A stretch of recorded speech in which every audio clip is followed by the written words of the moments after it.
Arcade Heroes. Hello fellow arcade heroes, so welcome to part 3 of our look back in history at games that are turning a certain age this year in 2016. Already did 1976, did 1986, and this time it's 1996, so games turning 20 years old this year.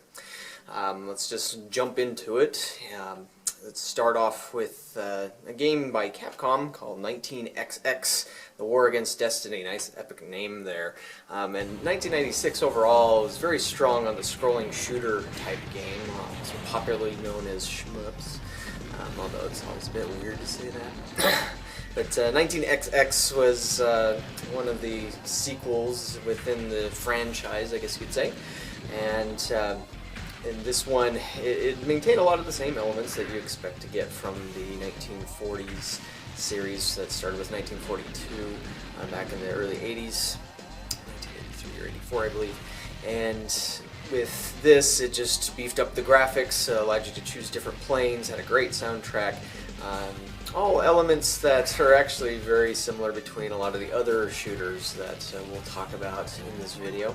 But with this one, if you wanted something that was a modern 1942 type game, without it being a bullet hell shooter, while it does throw a lot of enemies at you, a lot more than the previous games, more explosions and things of that nature, it doesn't quite reach that level of bullet hell where you're just dodging things constantly. Along the lines of a sport type thing that became very popular was nautical racing on a 1 or 2 person craft, so something like a jet ski. And so Namco had Aquajet, Sega had WaveRunner, and Konami had Waveshark.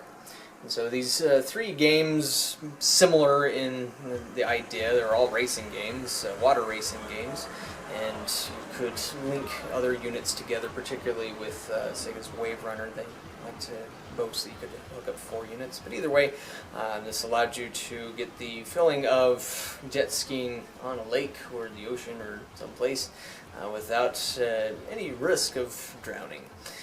And so a couple years later, you get Wave Race 64 on the Nintendo 64, where people would really enjoy that game. But if you wanted the full controller experience, the arcade simulator experience, well, these games is what offer that. Next up is one that is a license, and these days, 2016, licensed games are becoming extremely common. Almost every single game has to have a license attached to it, and back in the 80s and the 90s that would happen, but it wasn't as common as it is now, nor close. But anyways, this game, Batman Forever by Acclaim. Now Acclaim's not a name that you hear about in the arcade sector too often, but yeah, they put together this beat-em-up game based on the Batman Forever movie, which also had Jim Carrey and Tommy Lee Jones. It was the first time where they dumped Michael Keaton for Val Kilmer, and well, before it started to get really crazy and really bad with Batman and Robin. But this is also coming in more at the tail end of the beat-em-up genre, which had done really well between 1989 and about 1995, and so it was kind of on its way out, unfortunately.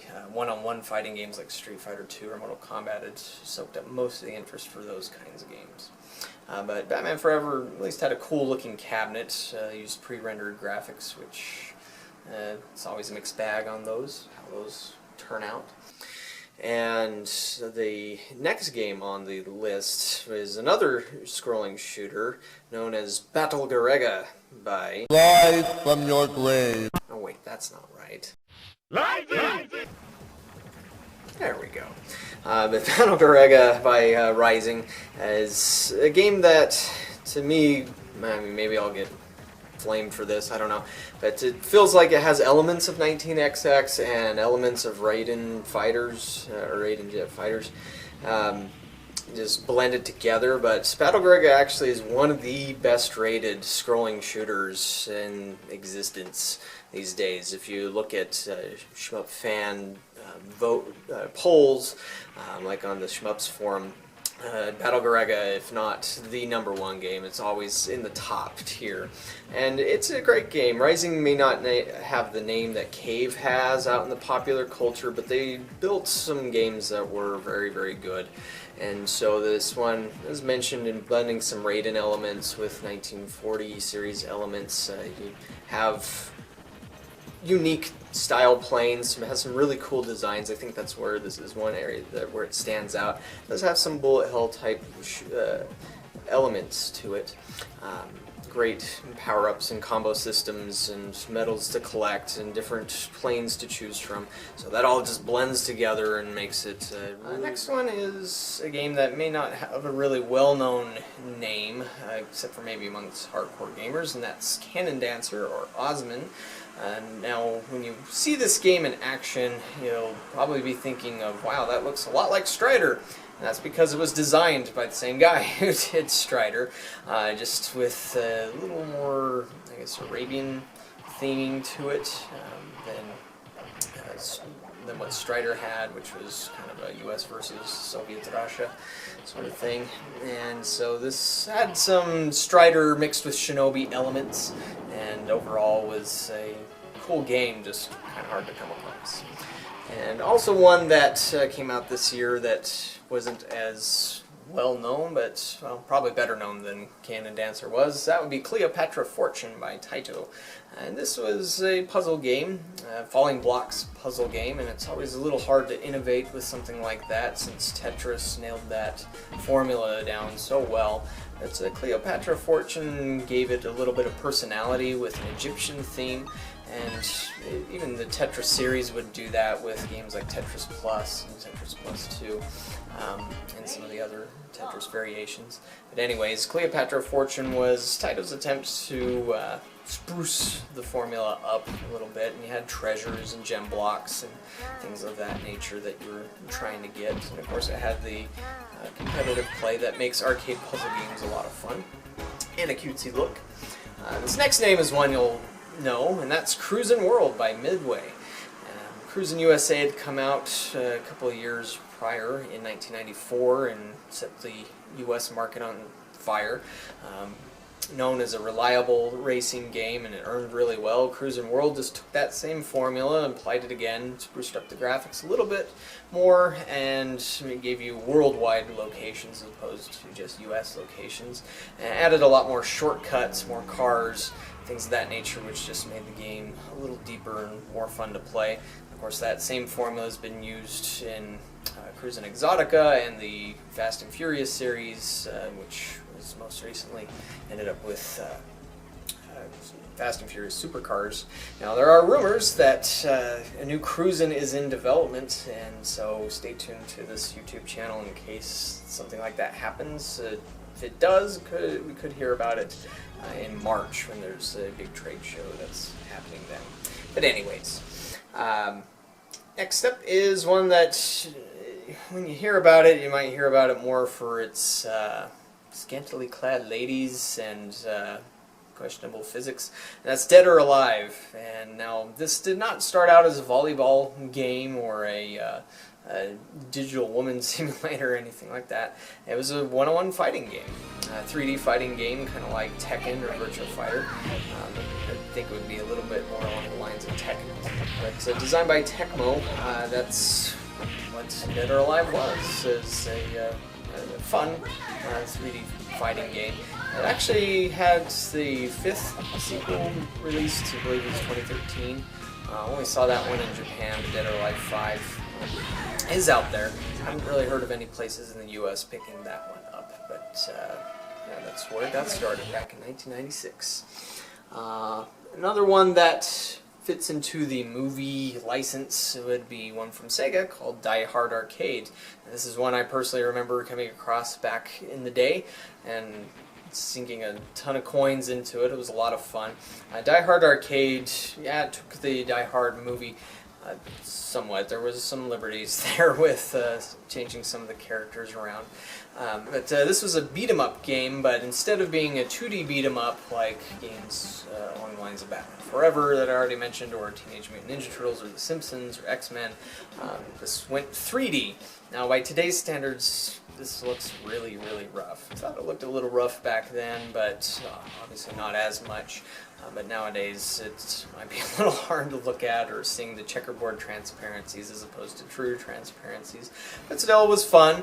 I actually had some quick time events when you'd be running along and it would tell you when to push a certain button to punch somebody that was in your way, or dodge, things like that. But a very fun game. Still can find that one out there. Next up is Dungeons & Dragons Shadow over Mystara. This is also a sequel to Dungeons & Dragons Tower of Doom. 4-player side-scrolling beat-em-up game that had surprising depth to it, especially for an arcade game. We don't get RPGs very often in this industry. It's always been pretty rare. Generally speaking, Gauntlet's the title that people think of, but the D&D series had that there as well, and in a much different way than Gauntlet, thanks to the beat-em-up formula, as opposed to navigating a labyrinth together. But Shadow over Mystara was generally considered the better of the two. Now, I've heard some people that say they like Tower of Doom more, but generally speaking, Shadow over Mystara has commanded a lot higher price if you want to find the game board or a game cabinet, and part of it's due to that extra likability that the game has. One that's not to be missed in 1996 is a game by Sega known as Gunblade NY, or New York. And this is a game that was a little bit confusing at first, almost missed this one, as it's copyright 1995, but all the evidence shows that it was actually released in spring of 1996. The flyer is one example of showing that, as Sega would put the release dates of their games on their flyers back in those days. But Gunblade, it's a anti-terrorism game where terrorists have taken over New York City, different locations there, such as Times Square or the UN building. And so you and your co-pilots are helicopter pilots, and you fly around and blast the bad guys, which are a little more like robots than humans. But in this one, it's a mounted gun shooter, and this is an early example of a game like this, which these days is very popular, in that games that are exclusively mounted gun shooters follow a particular formula that free gun or pistol gun games don't really follow. And the main mechanic of that is that they do not reload. It's just endless bullets that you can fire at your enemies. And so Gunblade NY, it has that element as a main ingredient, and just added additional things such as what you would see in Virtua Cop, where with the enemies, when they're ready to fire, gets that almost circular targeting reticle that shows up above them. But fun game, really cool guns, very big, heavy guns, and some units would have a floor or a base you would stand on to add some additional feedback to it, although the one that I played back in the late 90s didn't have that element to it. It's a game by Konami called Hyper Athlete. I've never come across this one in the United States, but if you've heard of Track and Field, then you'll be familiar with what the premise behind this one is. Hyper Athlete is essentially Track and Field, but it is in 3D. Of course, rough 90s 3D. Just like with Die Hard arcades, it can be a little tough to see this one now. But this had a large roster of events, including the 100-meter dash and long jump, freestyle swimming, 110-meter hurdles, a hammer throw, discus, shot put, high jump, javelin, triple jump, and the pole vault.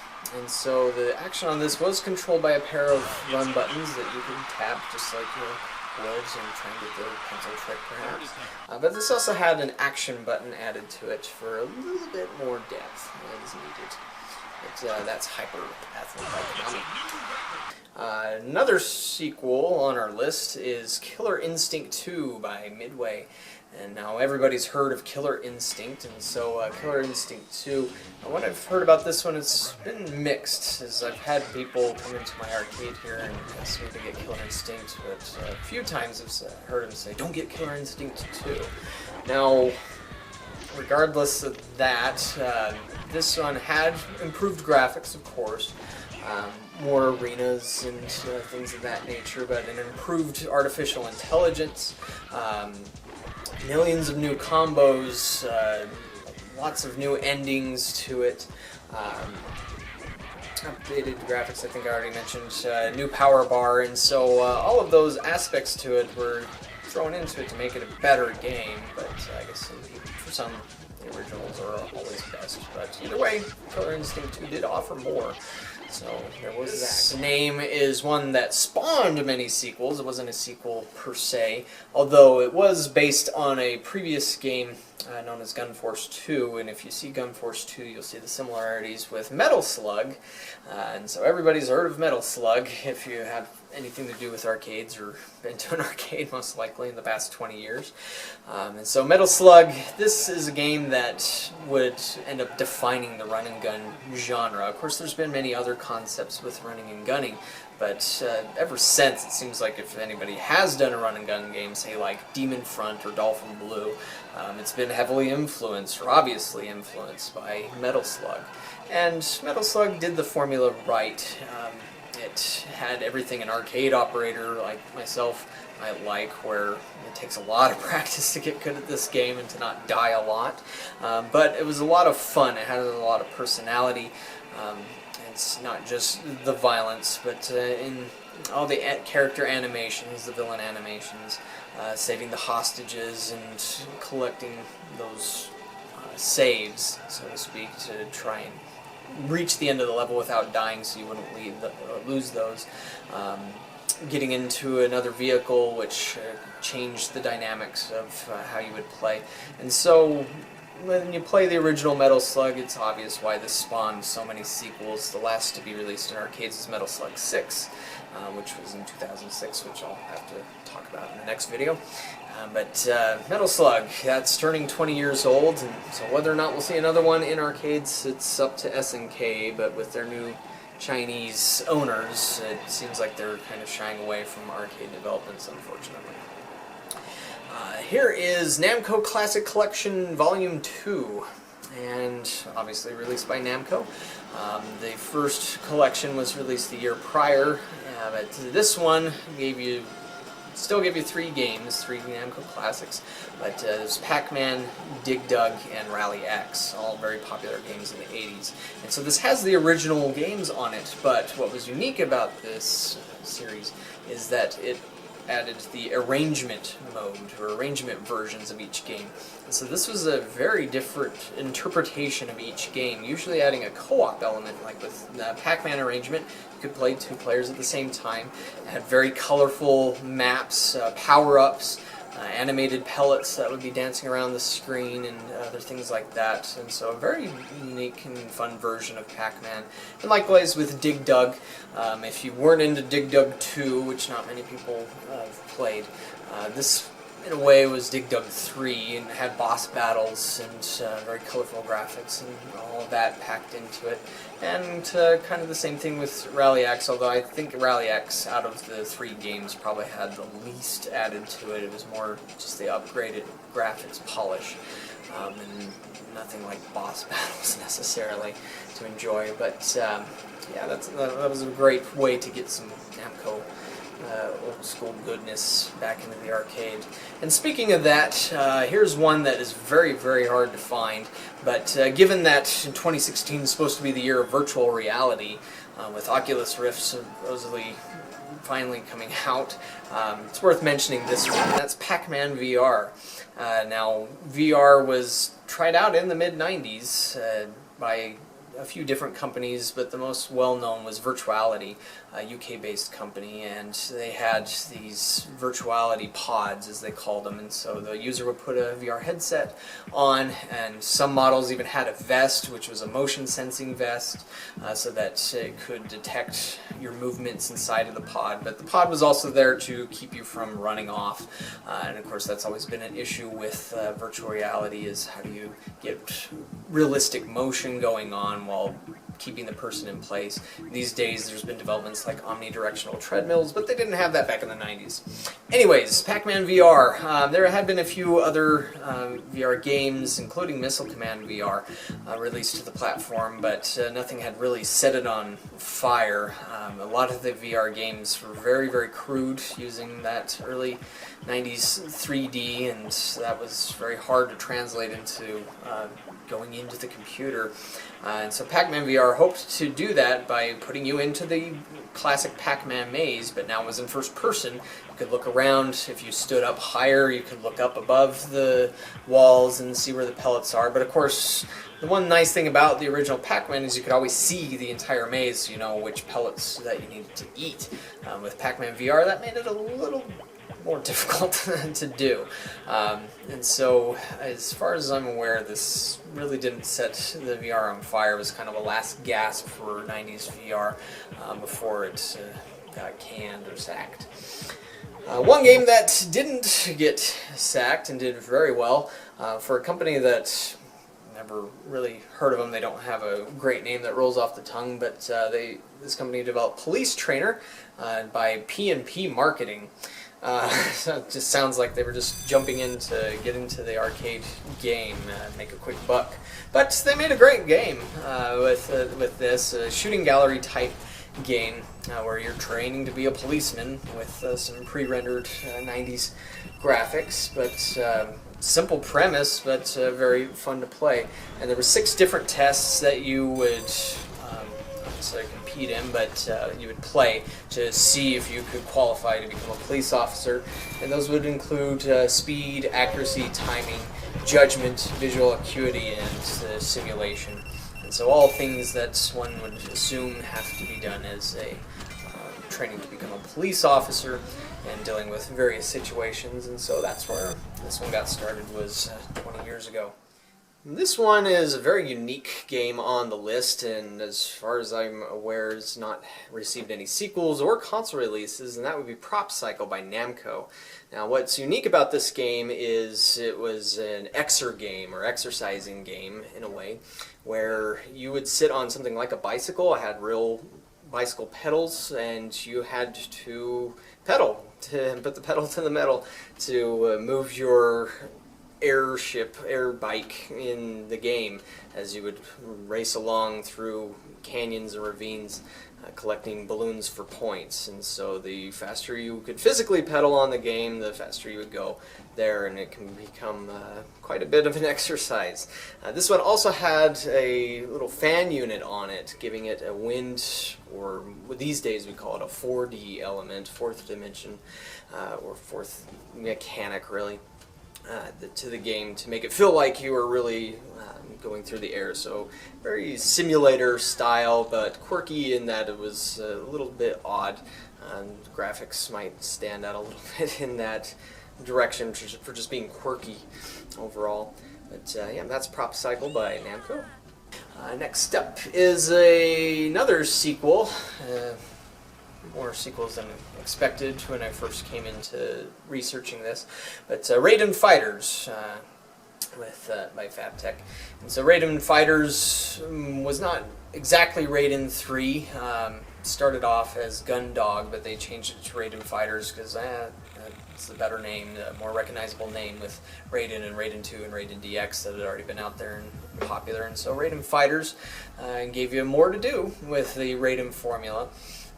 Of course, it would be years later with Raiden 3 that it would truly enter the 3D realm. This kept it two-dimensional, but it still had the vertical scrolling power-ups as people expected them to be, but just a bit more polished than the original Raiden, and a lot easier to find than Raiden 2 was, which Raiden 2 was, due to the way the hardware was set up, not emulated as well. Another scrolling shooter to come across in 1996 was RayStorm by Taito, and this was a sequel to Ray Force, which had come out in 1993. But this one brought it into the 3D realm using a Sony PlayStation 1 based hardware platform, just with extra RAM on it. But as you can see, the graphics do look a lot like a PlayStation game. And of course it was ported to the PlayStation later on, just with more stuff. They like to do that in the arcade industry. But on this one, the main standout feature for it, in addition to using 3D to good effect for a more behind-the-view overhead sort of thing as opposed to straight top-down scrolling, was the lock-on feature. And so by locking on, you could do all sorts of combos and lots of neat and fun explosions to pull off. And so this is a great game. I haven't seen that one too much either out there, but the element of the targeting multiple enemies at once, you would find that in another 90s shooter games like Panzer Dragoon and various others.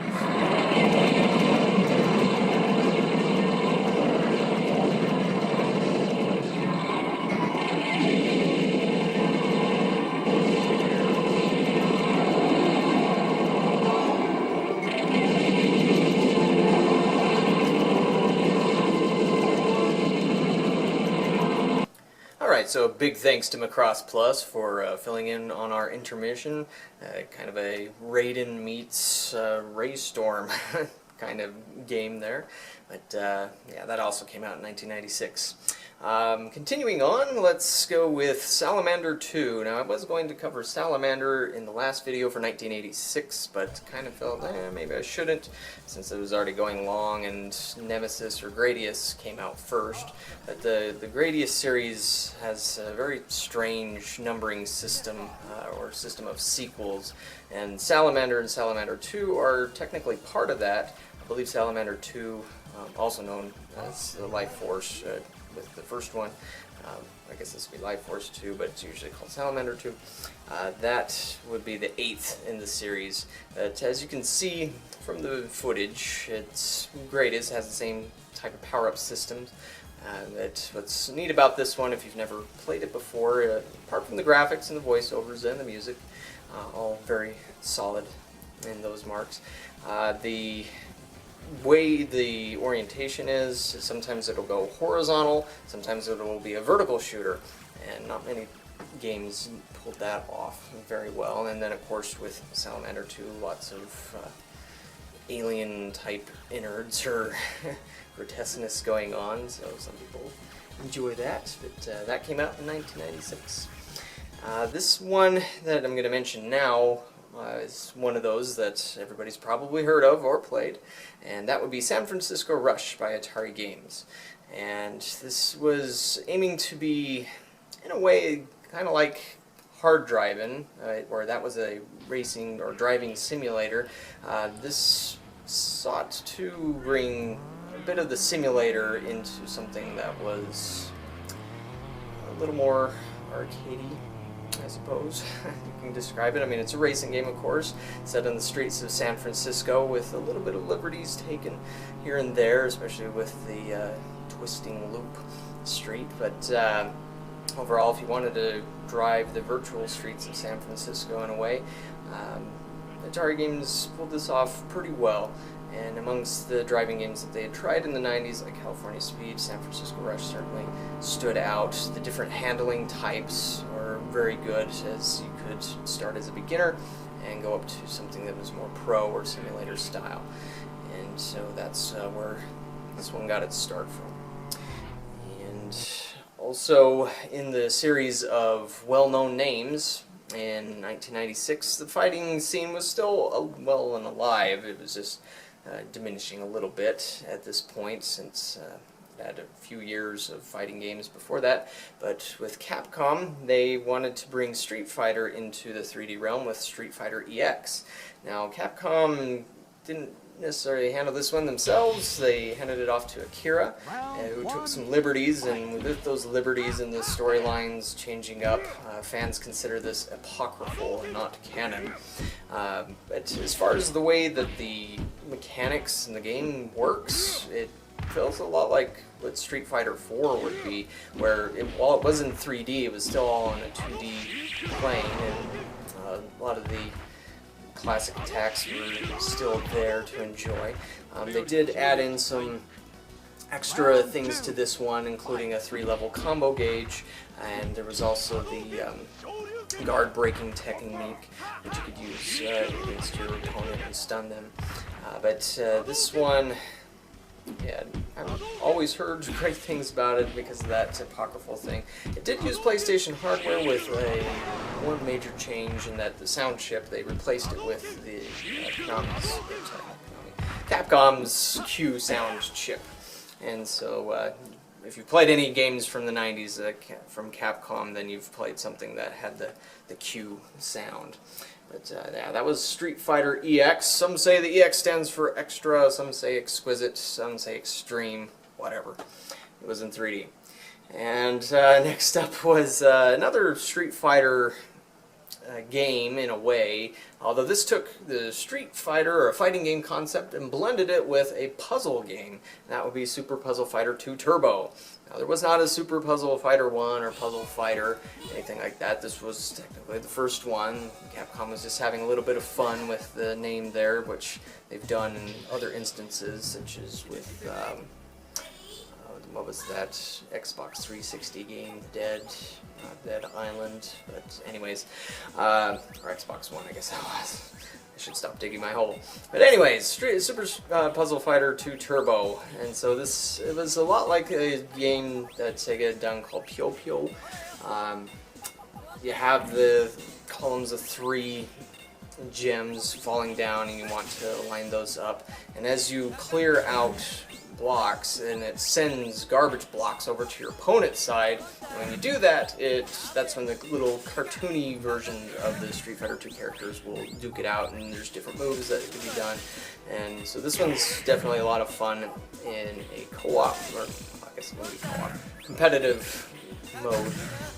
And that's of course what was great about a lot of arcade puzzle games from the 90s, is playing against somebody else. That was Super Puzzle Fighter 2 Turbo. And then for our last couple of games, it's a look at scrolling shooters. First, a horizontal one by Psycho called Tengai. Also might be Psycho, I don't know which is the proper pronunciation there.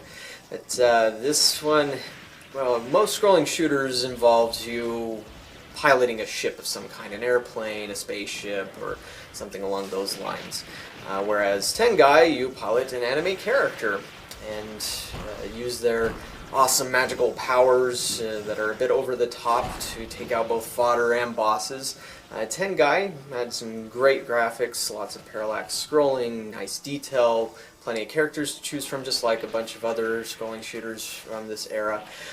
Just the anime element helped it stand out to be a little different.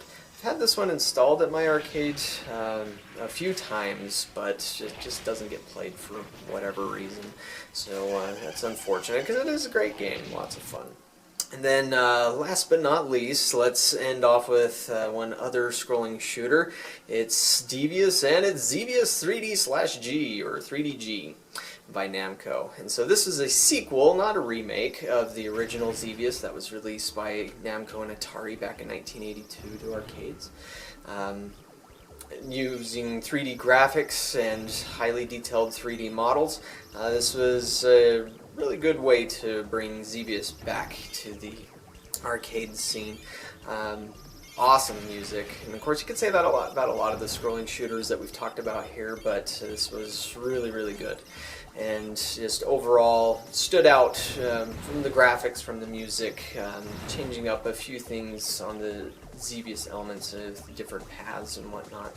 Cinematics that are very mid-90s in the way that they were done. Plenty of games used stuff like that. But that's a great way to end off 1996. So thank you for watching. We'll end off after my speaking here with a few honorable mentions of games that I just didn't have time to get to in the main video. But thank you for watching, and come back soon for 2006.